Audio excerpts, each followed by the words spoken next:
First, let's go over the basics. We should all know the simple rule of thirds. You draw the circle, a line, top of the circle, thirds, thirds, thirds. Everyone knows how to do that, but there's actually a problem with this idea because your skull and face ratio is way different. So what I would do instead, if you are using guidelines, is use the 2-circle method, and that gives you more of a real perspective on how big the head is.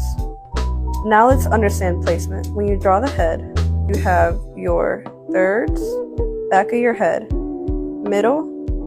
This is going to be an indent right here. There will be an indent under here and another indent right here. So think about it like that. Indent, indent, indent. So this is your forehead. Kind of goes out a little bit and then back. This is your nose. And then here are going to be your lips. And then that is your chin. Remember, your neck is not like this. Your neck goes at an angle back. So it's kind of more like this. I've always struggled with the placement of the eyes, but something that I've just realized is this curve of how that indent goes kind of helps me curve out for my eye. And your eye is usually under or at the same point as this indent between your forehead and your nose. And then you're gonna make a line here, a line under here, and then I kind of draw this line as the lashes, and then the pupil. And then this is the lid, and then I come here for the eyebrows.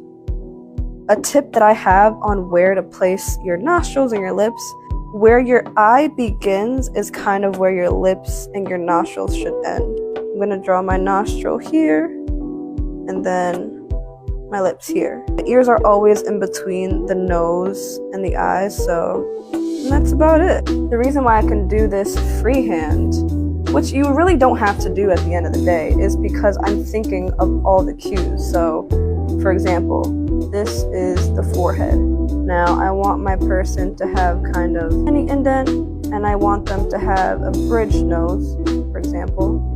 It's going in, and then I want them to have big lips. So I draw lips on the bigger side, and then regular chin. Then I think about going back, and usually more back than I think I should. And then the neck, where the end of the neck should be. And then I think, okay, well, this is where the eyes are gonna be, this is where the nose is gonna be. So I go in and draw the ear.